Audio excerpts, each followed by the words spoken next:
Silakan sudah duduk. Shalom semuanya. Selamat Paskah. Selamat Paskah.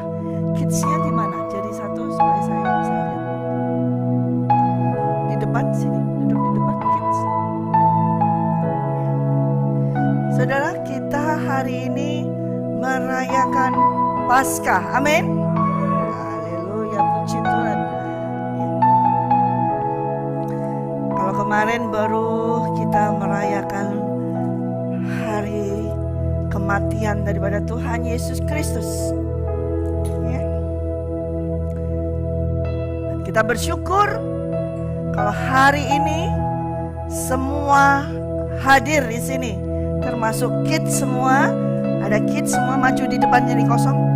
Joel semua bisa duduk di depan. Kalian di depan, ya, di depan, di depan, ya. Jangan takut anak-anak, duduk di depan, ya. Yuk, boleh di depan. Kenapa saya minta anak-anak ikut hadir di sini? Karena hari Paskah ini bukan hanya untuk dirayakan, tapi kalian sebagai anak-anak harus mengerti, ya, bahwa tentang hari Paskah itu apa artinya. Darah Yesus bukan untuk orang dewasa saja. Darah Yesus untuk anak-anak semuanya. Oleh karena itu anak-anak, perhatikan firman Tuhan hari ini, perhatikan. Ya. Mungkin kalian ada yang belum dibaptis, anak-anak. Ya. Tetapi tetap darah Yesus untuk kalian juga semua. Percaya? Ya. Nah, oleh karena itu kalian sudah harus mendengarkan firman Tuhan dengan baik, ya. Bahwa hari ini hari apa? Paskah. Kenapa? Karena kita merayakan kebangkitan daripada Tuhan Yesus. Kemarin kalian menyanyi di sini, ya, merayakan hari apa? Kematian Tuhan Yesus. Tuhan Yesus mati. Nah, sekarang nih hari kebangkitan. Ya, oleh karena itu mari kita semua mau membaca di dalam Keluaran. Saya harapkan semua saudara perhatikan, ya, firman Tuhan di dalam Keluaran 12. Keluaran 12 ayat 1 sampai 14.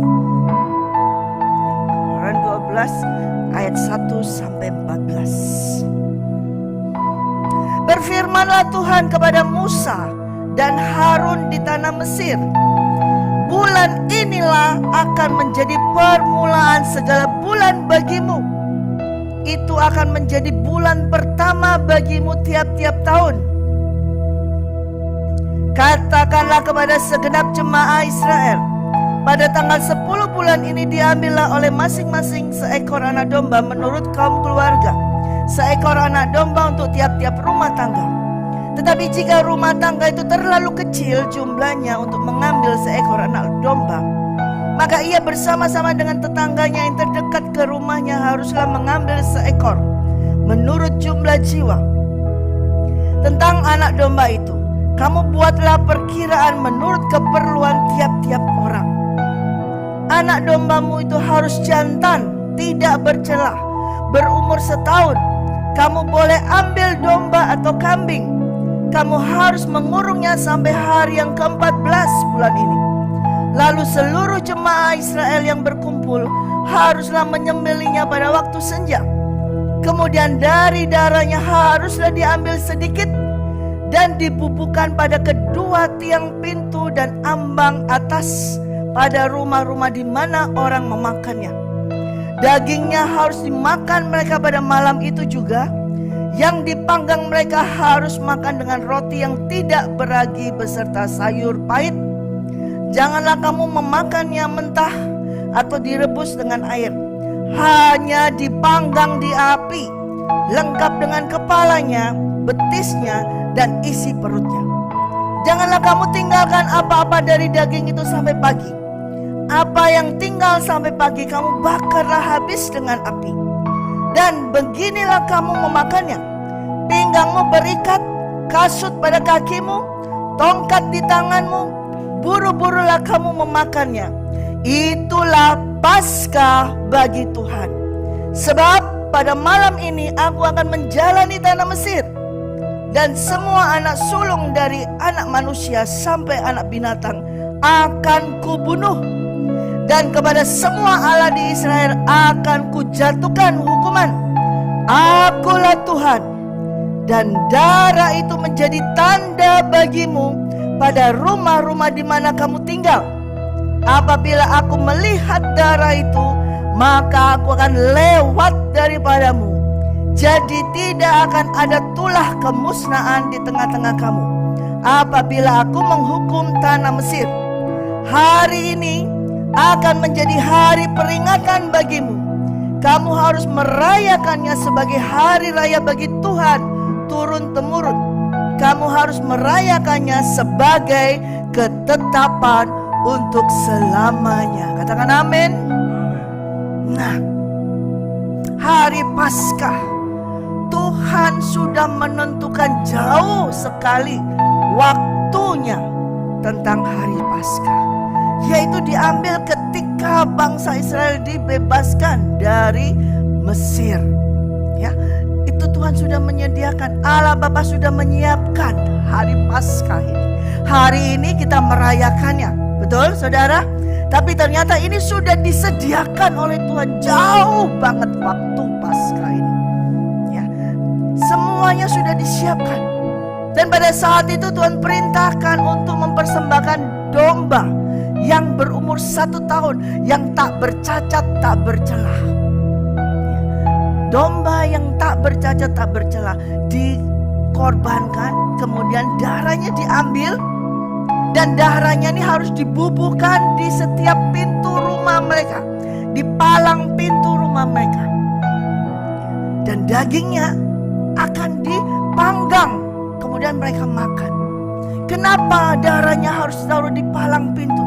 Karena pada malam hari itu Tuhan Allah Bapa akan lewat membunuh, lewat bukan menjamah, lewat bukan menghampiri atau melawat, tetapi Tuhan akan melewati mereka dengan apa? Kematian.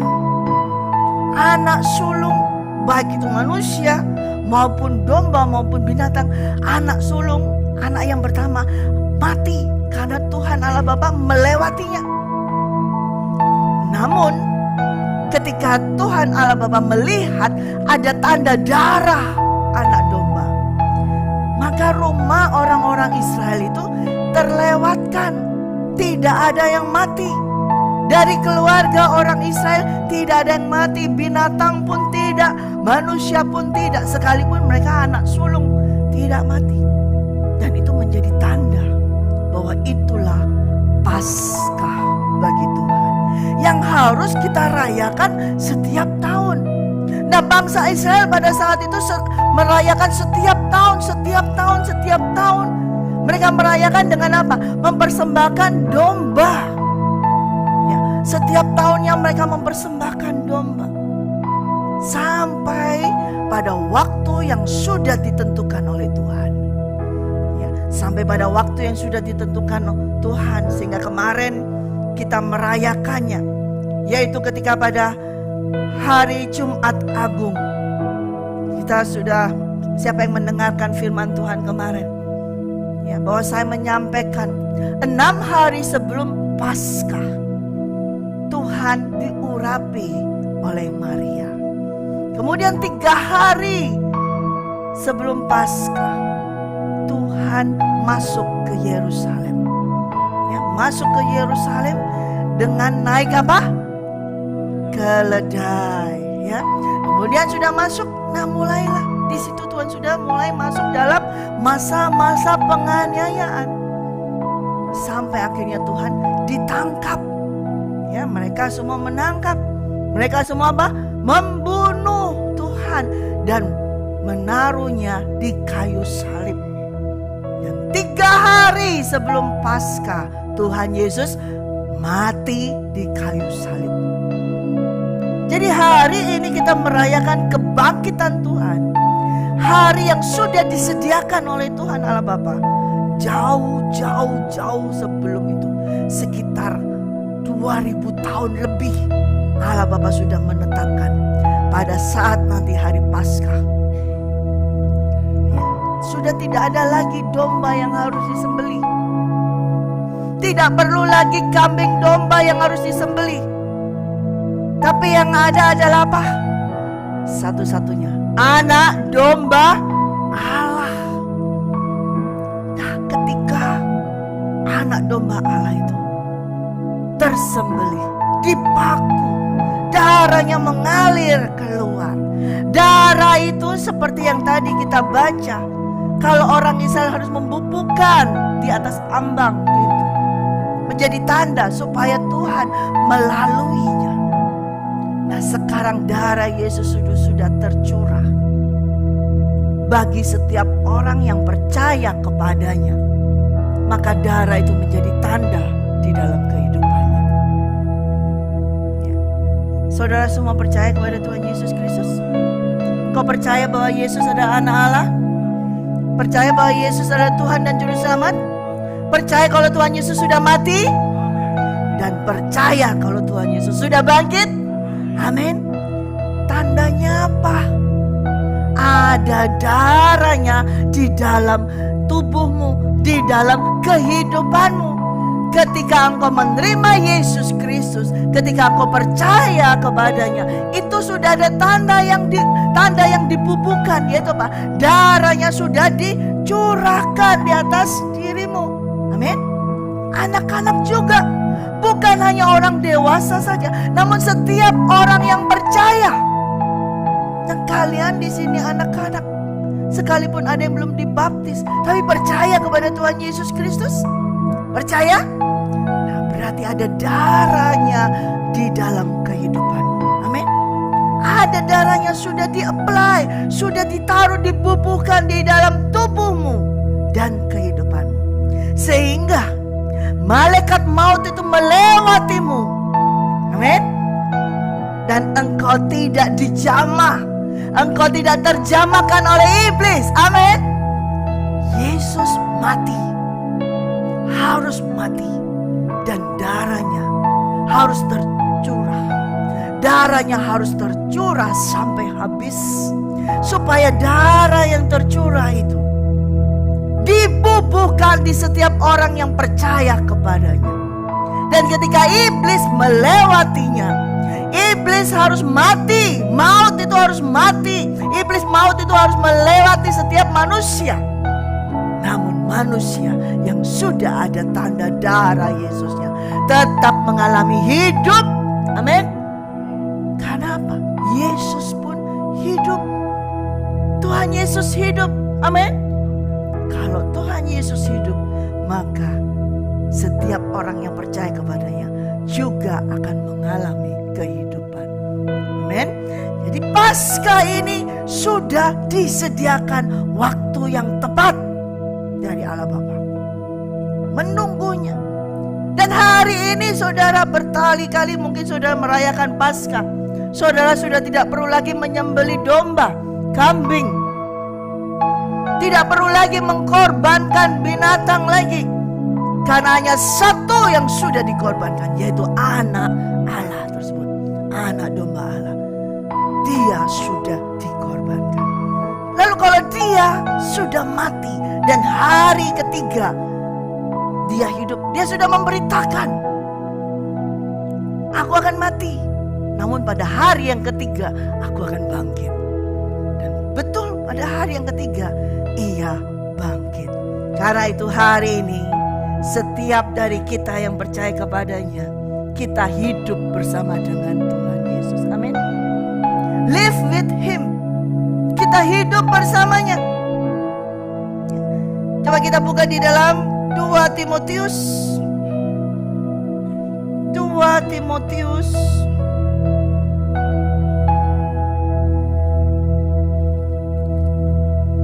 2 ayat 11 hingga 13. 2 Timotius 2 ayat 11 hingga 13.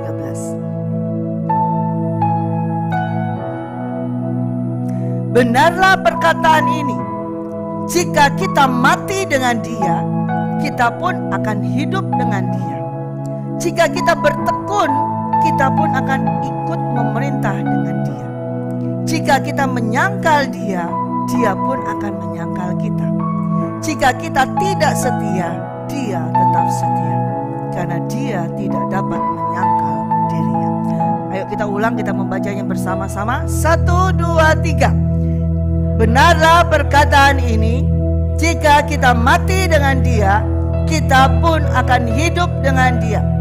Jika kita bertekun, kita pun akan memerintah dengan Dia. Jika kita menyangkal Dia, Dia pun akan menyangkal kita.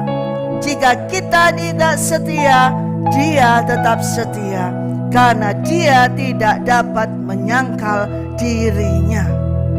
Ya. Yesus mati. Kalau kalian semua, kita semua mau hidup, kita harus mati dengan Dia.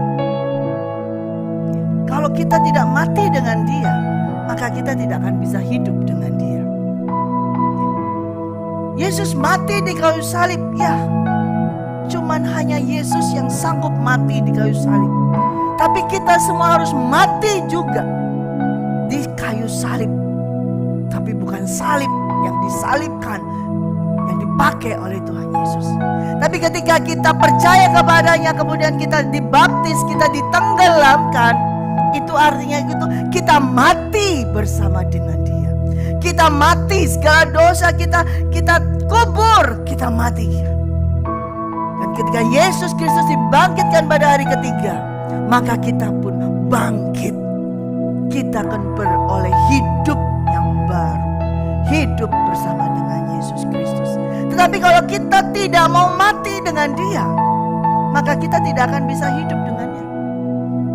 Oh, cukup kita terima aja darah Yesus, aku percaya darah Yesus, aku percaya Yesus mati di kayu salib, aku percaya Yesus pada hari ketiga bangkit, dan aku percaya kepadanya, aku percayakan darah Yesus. Tetapi di dalam kehidupannya tidak ada kematian. Dagingnya masih muncul, hidupnya masih hawa nafsu, hidupnya masih nafsu keduniawian, maka ia tidak akan dapat hidup bersama dengan Yesus Kristus. Tapi ketika kita sudah percaya kepada Yesus Kristus, pada saat itulah kita mati bersama dengan Yesus, dan kita dibangkitkan bersama dengan Yesus. Dan kalau kita mati bersama Yesus, barulah kita akan hidup kekal bersama Yesus, tanpa kematian bersama dengan Tuhan Yesus Kristus. Saudara dan saya tidak akan beroleh hidup yang kekal. Kalau tadi kita bertekun, kita pun akan terus ikut memerintah dengan Dia. Suatu waktu kalau kita menyangkal Dia, Tuhan pun menyangkal kita. Dan sehingga pada saat itu mungkin saudara bisa menjadi tidak setia, tapi Tuhan tidak bisa mengingkari Dia. Dia tetap setia kepada setiap firman yang keluar dari mulutnya. Oleh karena itu saudara, kalau kita mau mati bersama Yesus, barulah kita akan boleh hidup bersama dengan Yesus. Hidup kekal bersama Yesus. Artinya apa kalau kita ini hidup kekal bersama Yesus? Di dalam setiap kehidupan kita, mungkin kita ini mengalami masalah-masalah dalam kehidupan kita. Saudara bisa mengalami putus asa, desperate, masalah gak habis-habisnya kok terus aja. Tapi ingatlah, kalau engkau sudah mati bersama Yesus, engkau hidup bersama Yesus. Yang hidup itu sekarang itu adalah, yang penting adalah manusia rohmu. Manusia roh itu yang hidup. Dan manusia roh yang hidup ini tidak dibatasi dengan kuburan. Setiap manusia harus mati secara fisik, saudara. Tetapi manusia roh kita ini akan hidup bersama dengan Yesus Kristus. Dan manusia roh ini tidak terbatas dengan kuburan. Jadi itu bukan suatu ending. Oleh karena itu kehidupan kita hari ini, bagaimana saat ini kita hidup? Apakah engkau betul-betul sudah mati bersama Yesus Kristus? Kalau betul-betul kita itu sudah mati bersama Yesus Kristus, kemarin kita merayakan kematian Tuhan Yesus, Good Friday. Seharusnya kita kemarin juga mati bersama dengan Dia.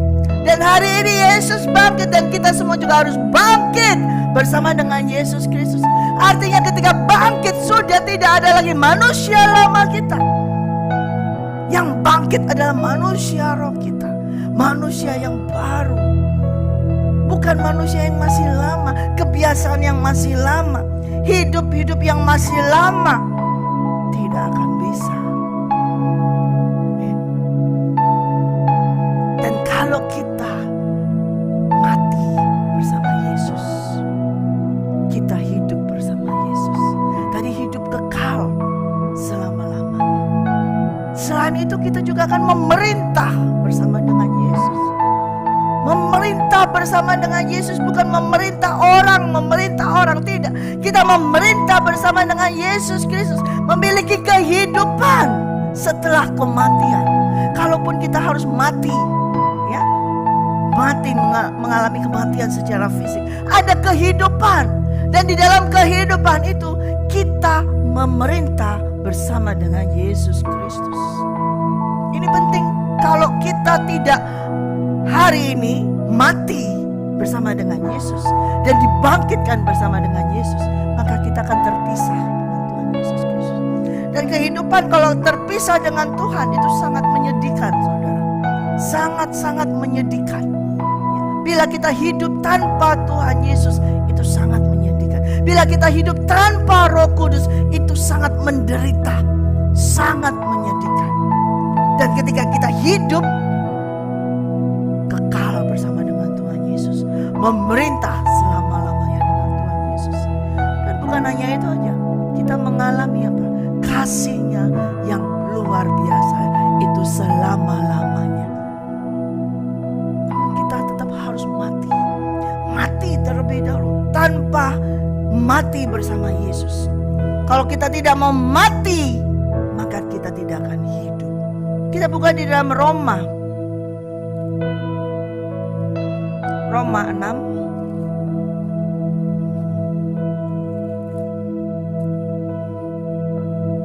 ayat 1 sampai 14. Jika demikian, apakah yang hendak kita katakan? Bolehkah kita bertekun di dalam dosa supaya semakin bertambah kasih karunia itu? Sekali-kali tidak. Bukankah kita telah mati bagi dosa? Bagaimanakah kita masih dapat hidup di dalamnya? Atau tidak tahukah kamu bahwa kita semua yang telah dibaptis dalam Kristus telah dibaptis di dalam kematiannya? Dengan demikian kita telah dikuburkan bersama-sama dengan Dia oleh baptisan dalam kematian, supaya sama seperti Kristus telah dibangkitkan dari antara orang mati oleh kemuliaan Bapa, demikian juga kita akan hidup dalam hidup yang baru. Sampai di situ dulu. Jadi sekarang kalau kita sudah tahu bahwa oh Yesus sudah mati untuk manusia, dan Yesus sudah bangkit, sudah menebus dosa manusia, kemudian kita terus enak-enak, kita jadi nggak apa-apa kalau gitu terus aja berdosa. Supaya apa? Dapat kasih karunia lagi, berdosa lagi, dapat darah Yesus lagi, berdosa lagi. Begitukah hidupannya? Tidak. Tidak bisa. Sekali kita tahu bahwa kalau kita ini sudah menerima Yesus, dikatakan tadi, berarti kita semua itu sudah dibaptis di dalam Kristus Yesus. Amin. Saudara semua sudah dibaptis dalam Kristus Yesus. Mungkin anak-anak ada yang belum, tetapi engkau percaya kepada Tuhan Yesus Kristus, berarti engkau sudah dibaptis di dalam kematiannya juga. Kalau kita sudah dibaptis dalam Yesus Kristus, kita dibaptis juga di dalam kematiannya. Artinya apa? Ikut mati. Manusia lama kita mati. Sifat-sifat kita yang lama kita harus kubur mati bersama dengan Dia. Karakter kita yang lama harus mati bersama dengan Dia. Kebiasaan-kebiasaan yang lama harus mati bersama dengan Dia. Dan ketika Yesus pun dibangkitkan dari antara orang mati, maka kita pun dibangkitkan. Kita memiliki lagi, ketika kita dibangkitkan, kita memiliki lagi habitual fellowship. Dengan Roh Kudus kita memiliki itu lagi, yaitu kebiasaan hidup yang baru. Bukan dengan kebiasaan hidup manusia lama. Nah, kalau orang sudah percaya Yesus Kristus, sudah dibaptis, setiap tahun merayakan Paskah, setiap tahun merayakan kebangkitan Tuhan Yesus, merayakan kematian, tapi hidupnya, sifatnya masih yang lama, dia merayakan siapa? Dia percaya yang mana? Setiap tahun para pelayan Tuhan melayani Paskah, Jumat Agung, semuanya melakukan itu. Tapi kehidupannya masih memakai manusia lama, karakter yang lama, sifat-sifat yang lama. Masih suka iri hati, masih suka menipu, masih suka berbohong. Kehidupan yang lama, tapi setiap tahunnya merayakan Paskah. Nah, ini sesuatu yang bohong banget. Maka orang itu tidak akan bisa hidup bersama dengan Yesus. Sia-sia dia merayakan Paskah. Hanya sekedar apa? Liturgi. Hanya sekedar, ya orang Kristen harus merayakan Paskah. Tapi kalau sungguh-sungguh saudara, dari kemarin kita merayakan Jumat Agung, sungguh-sungguh kau mati bersama dengan Yesus kemarin. Dan hari ini kita merayakan kebangkitan Tuhan. Dan sungguh-sungguh engkau dibangkitkan hari ini.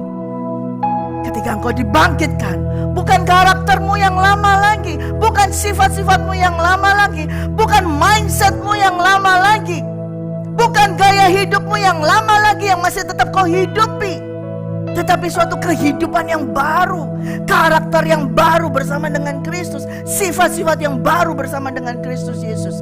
Itu yang harus terjadi di dalam kehidupan kita.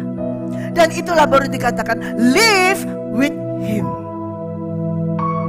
Kita baru bisa hidup dengan Dia.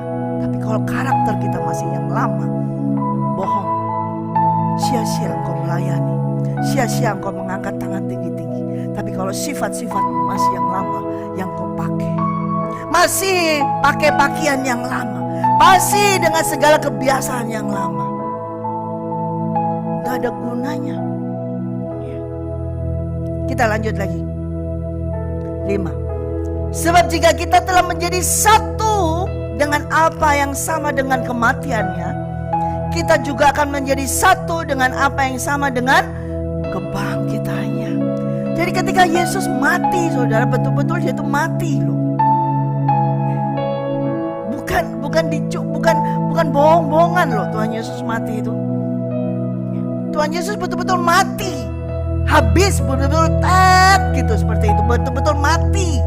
Gak ada bohongan, gak ada. Dan kalau kita ini sama telah menjadi satu dengan apa yang sama dengan kematiannya, betul-betul mati, maka kita pun akan menjadi satu dengan apa yang sama dengan kebangkitannya. Amin. Ketika dia bangkit, dia bebas.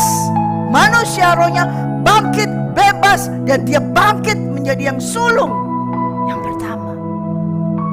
Ada kehidupan yang baru. Ayat 6. Karena kita tahu bahwa manusia lama kita telah turut disalibkan, supaya tubuh dosa kita hilang kuasanya, agar jangan kita menghambakan diri lagi kepada dosa. Sebab siapa yang telah mati, ia telah bebas dari dosa. Jadi jika kita telah mati dengan Kristus, kita percaya bahwa kita akan hidup juga dengan Dia. Karena kita tahu bahwa Kristus sesudah ia bangkit dari antara orang mati, tidak mati lagi. Maut tidak berkuasa lagi atas Dia. Sampai situ dulu.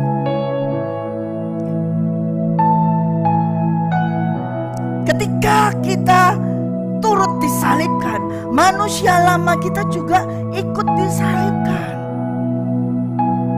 Bertahun-tahun ya saudara, sebelum tahun 2001 saya juga merayakan Paskah di gereja, semuanya saya merayakan Paskah, Jumat Agung, semuanya sebelum tahun 2001. Tapi itu nothing, tapi itu kosong, tapi itu bohong.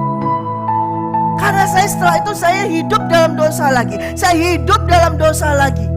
Bertahun-tahun sejak saya dibaptis, saya merayakan Paskah, merayakan Jumat Agung sebelum tahun 2001. Tapi itu sia-sia. Kebohongan yang saya lakukan, bohong besar.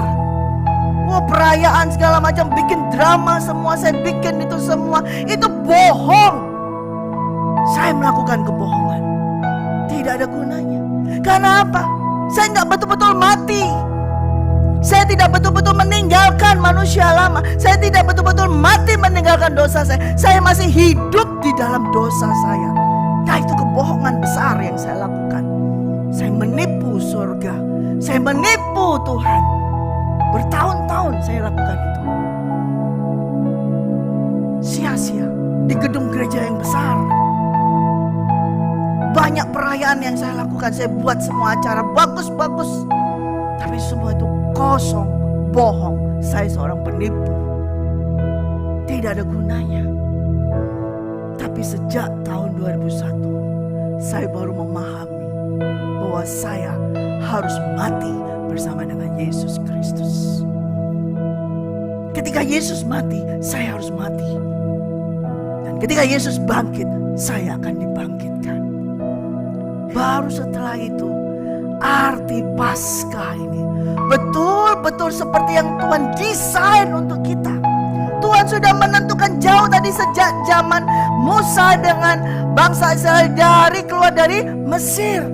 Sudah ditentukan suatu hari di mana kita akan dibebaskan dari kuasa dosa. Tapi seringkali kita tidak memahaminya. Kita pikir hanya ya sekedar perayaan begitu. Oh, harus ada telur, oh harus hias telur seperti itu. Ya, semua harus lomba seperti itu, hadiahnya telur semua seperti itu. Tapi tidak ada sesuatu dalam kehidupan, tidak ada perubahan.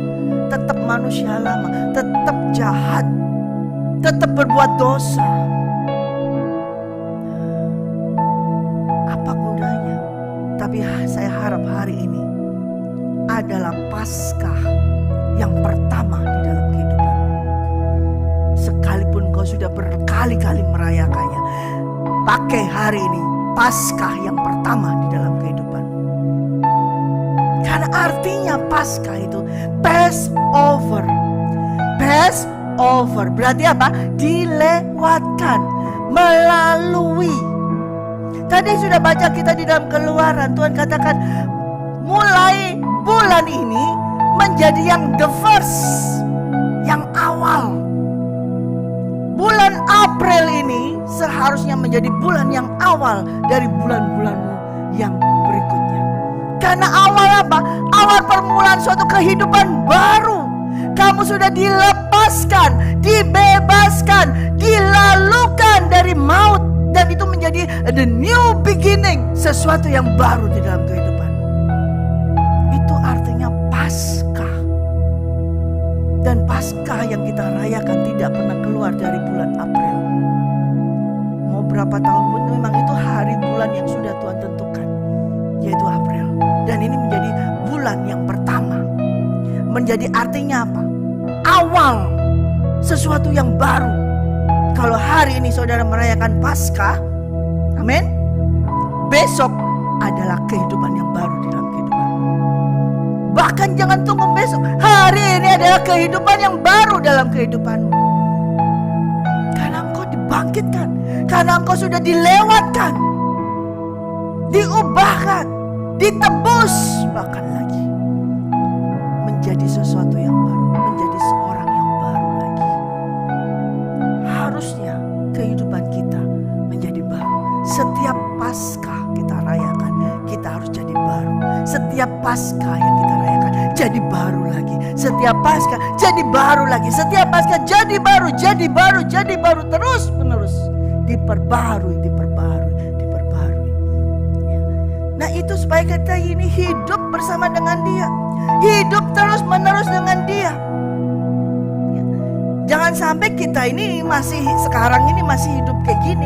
Kita sudah mati selamanya, tidak hidup bersama dengan Dia. Hidup bersama dengan Yesus itu hari ini, saudara, bukan nanti kalau mati. Tidak, itu sudah terlambat. Hidup bersama dengan Yesus itu now or never. Saya kutip seseorang yang menyampaikan hal itu, ya kan? Now or never. Hidup hari ini atau tidak sama sekali. Itu namanya Paskah, Passover, dilalukan. Ya. Jadi kalau kita rayakan hari ini Paskah, saudara harus hidup dengan hidup yang baru lagi. Sudah bukan manusia lama lagi yang suka cemberut, yang suka ngomel, yang suka kritik orang, yang suka ngomongin orang, yang suka usil, yang iri hati di dalamnya, yang jahat. Tapi engkau sudah menjadi manusia baru bersama dengan Yesus Kristus. Karakternya Kristus ada di dalammu, sifat-sifat Kristus ada di dalammu. Semuanya baru. Itu namanya Paskah bagi Tuhan. Amin. Coba kita lanjut lagi di ayat yang ke-10. Sebab kematiannya adalah kematian terhadap dosa, satu kali dan untuk selama-lamanya, dan kehidupannya adalah kehidupan bagi Allah. Yesus mati untuk dosa manusia. Gak setiap tahun, saudara. Memang kita rayakan setiap tahun, tapi Yesus mati cuma once, sekali, untuk selamanya. Berbeda dengan perayaan Paskah yang dilakukan bangsa Israel. Setiap tahun apa? Sembelih kambing, sembelih domba. Tapi ketika Yesus datang dengan waktu yang sudah ditentukan oleh Bapa, Dia cukup sekali dikorbankan. Dia cukup sekali Dia mati di kayu salib. Gak ulang-ulang lagi matinya. Cukup satu kali mati. Dan Dia, ketika Dia dibangkitkan, Dia hidup bagi siapa? Bagi Allah. Hidupnya Yesus bagi siapa? Bagi Allah, bukan hidup bagi Dia sendiri. Ya. Berbeda kalau orang yang hidup bagi dirinya sendiri dengan hidup yang bagi Allah, sangat berbeda. Yesus ketika Dia dibangkitkan, hidupnya bukan untuk traveling, jalan-jalan sana ke Israel, kemana jalan-jalan begitu, kemana saja traveling setelah ini. Tidak, Yesus telah bangkit, Dia mengunjungi murid-muridnya.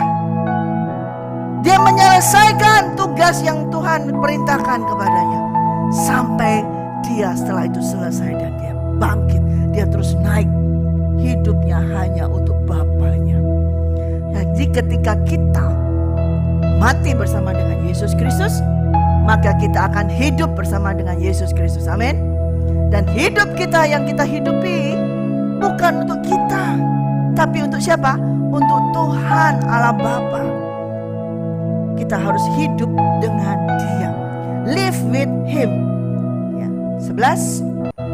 Demikianlah hendaknya kamu memandangnya, bahwa kamu telah mati bagi dosa, tetapi kamu hidup bagi Allah dalam Kristus Yesus.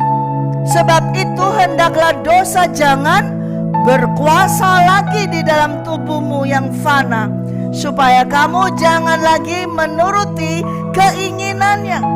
Dan janganlah kamu menyerahkan anggota-anggota tubuhmu kepada dosa untuk dipakai sebagai senjata kelaliman, tetapi serahkanlah dirimu kepada Allah sebagai orang-orang yang dahulu mati, tetapi yang sekarang hidup. Dan serahkanlah anggota-anggota tubuhmu kepada Allah untuk menjadi senjata-senjata kebenaran. Sebab kamu tidak akan dikuasai lagi oleh dosa, karena kamu tidak berada di bawah hukum Taurat, tetapi di bawah kasih karunia. Amin. Oleh karena itu, jangan kita berbuat dosa lagi. Jangan kita menyerahkan tubuh kita untuk senjata kelaliman. Ya. Saudara, seringkali manusia ini masih menyerahkan tubuhnya untuk senjata kelaliman. Ya. Dipakai untuk sesuatu yang lalim. Saudara tahu lalim itu? Bejat. Ya, sesuatu yang bejat. sesuatu yang menajiskan bagi Tuhan. Seringkali tubuh ini kita mau serahkan anggota tubuh kita untuk dipakai menjadi senjata oleh dosa. Yaitu senjata apa? Melawan Tuhan. Senjata kelaliman ini kita mau lawan Tuhan Allah Bapa. Tubuh kita tanpa kita sadari kita pakai untuk melawan Tuhan Allah Bapa. Dengan kita menyerahkan kepada dosa, menyerahkan kepada iblis. Jangan saudara. Karena apa? Saudara seharusnya sudah mati bersama dengan Yesus. Dan kita semua sudah mati dengan Yesus. Dan kita semua sudah dibangkitkan oleh Yesus Kristus. Satu anggota pun dalam tubuh kita janganlah kau pakai sebagai senjata kelaliman. Apapun itu. Aku tidak pernah membunuh, tidak punya senjata untuk membunuh orang, tidak. Aku tidak pernah memukul orang, aku tidak pernah jahat sama orang, aku tidak pernah. Tapi ini tangannya, jempolnya dipakai untuk sini. Kata-katain orang di sini nih. Apa bukan senjata ini? Cuma nipu jari di sini aja tapi dipakai itu seperti itu. Hati-hati saudara. Jangan pernah kau serahkan anggota tubuhmu kembali kepada iblis. Karena engkau sudah dibayar lunas oleh Tuhan Yesus Kristus. Bukan dibayar saja, tapi engkau sudah dibangkitkan bersama dengan Kristus Yesus. Artinya engkau memiliki suatu kehidupan yang baru.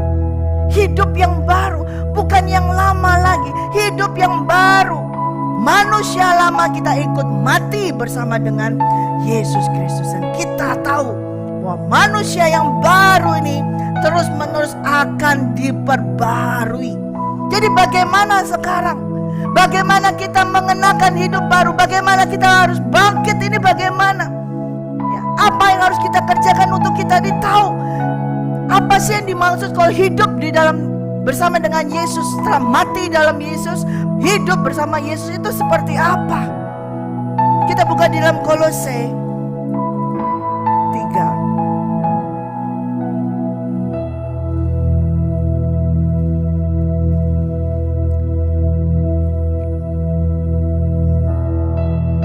Karena itu kalau kamu dibangkitkan bersama dengan Kristus, carilah perkara yang di atas, di mana Kristus ada, duduk di sebelah kanan Allah. Pikirkanlah perkara yang di atas, bukan yang di bumi, sebab kamu telah mati dan hidupmu tersembunyi bersama dengan Kristus di dalam Allah. Apabila Kristus yang adalah hidup kita menyatakan diri kelak, kamu pun akan menyatakan diri bersama dengan Dia di dalam kemuliaan. Sekali lagi baca, 1, 2, 3. Karena itu kalau kamu dibangkitkan bersama dengan Kristus, carilah perkara yang di atas, di mana Kristus ada, duduk di sebelah kanan Allah. Pikirkanlah perkara yang di atas, bukan yang di bumi, sebab kamu telah mati dan hidupmu tersembunyi bersama dengan Kristus di dalam Allah. Apabila Kristus yang adalah hidup kita menyatakan diri kelak, kamu pun akan menyatakan diri bersama dengan Dia dalam kemuliaan. Amin. Jadi gimana sebagai orang yang sudah dibangkitkan? Harus berbeda. Orang yang belum mengalami kematian bersama Kristus, yang belum disalib bersama dengan Kristus dan kemudian dibangkitkan bersama Kristus, dengan orang yang dunia harus ada perbedaannya. Perbedaannya adalah orang yang sudah dibangkitkan bersama Kristus, pikirannya tuh bukan sesuatu yang di bumi. Hidupnya tuh bukan memikirkan yang di bumi, tapi dia selalu memikirkan hal-hal yang di atas. Artinya apa? Urusannya itu urusannya Bapa itu yang kamu pikirkan, bukan urusan yang di bumi yang kamu urusi. Yang harus dipikirkan itu adalah mencari perkara yang di atas, di mana Kristus ada, bukan yang di bumi. Ya, Seringkali orang tuh mikirin yang di bumi saja. Apa yang terjadi hari ini?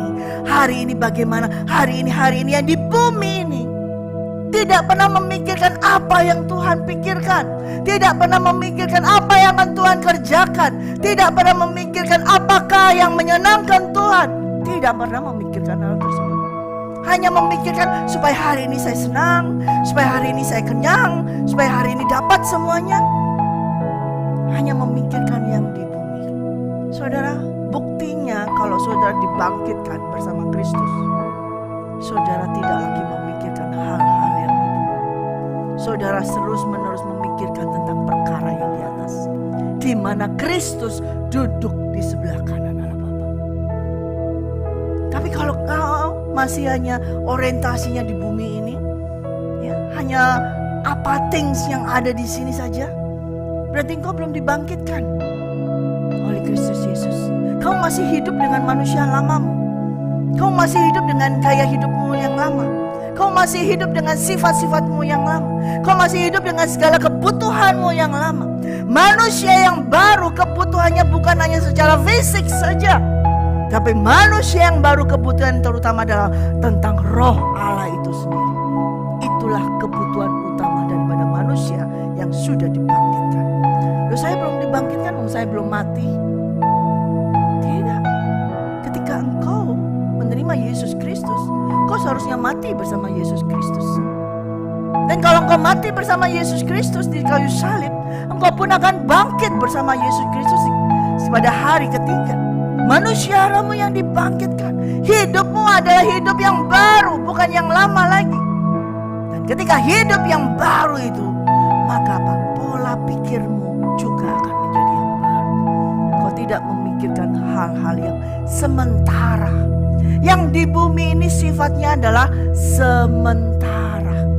Sebentar habis, sebentar hilang. Ya, tetapi hidup bersama dengan Kristus, tadi katakan, pikirkanlah perkara di mana Kristus ada, duduk di sebelah kanan Allah. Itu artinya apa? Kekal. Segala sesuatu yang kekal, itu yang harus kita pikirkan. Amin.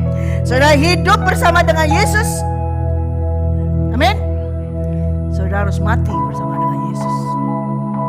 Saudara sudah mati bersama Yesus, barulah engkau akan hidup bersama dengan Yesus. Dan kalau engkau hidup bersama dengan Yesus, engkau tidak lagi memikirkan hal-hal yang sepele, hal-hal yang kriwil-kriwil di dunia ini, di bumi ini, yang remeh-temeh begitu, yang gak ada artinya. Tetapi engkau akan memikirkan hal-hal yang di atas, di mana Kristus ada. Artinya apa? Yang berurusan dengan Kristus Yesus. Segala hal-hal yang berurusan dengan Kristus Yesus, segala hal-hal yang kepentingan daripada Yesus Kristus, itu yang harus kita pikirkan. Amin. Bukan lagi kepentingan pribadi kita, kepentingan manusia kita. Live with Him. Say something. Live with Him. Amin. Ingat anak-anak, sekalipun kalian belum dibaptis, tapi kalian harus hidup bersama dengan Yesus Kristus. Amin. Ya. Artinya apa? Sejak hari ini kau merayakan Paskah, harus ada perubahan di dalam kehidupanmu. Sudah nggak lagi menjadi anak-anak yang gampang cengeng, nangisan, takut, serem gini, nggak lagi. Tapi kalian menjadi anak-anak yang baru, amin. Di dalam Yesus Kristus menjadi anak-anak yang terang, ya, amin. Di dalam sekolah, bersama dengan teman-teman, kamu akan menjadi terang. Kelihatan, oh ternyata ini loh anak-anak Kristus, anak-anak Yesus Kristus seperti ini. Ada perbedaannya, amin. Oke, puji Tuhan. Saudara diberkati Tuhan. Mari kita bangkit.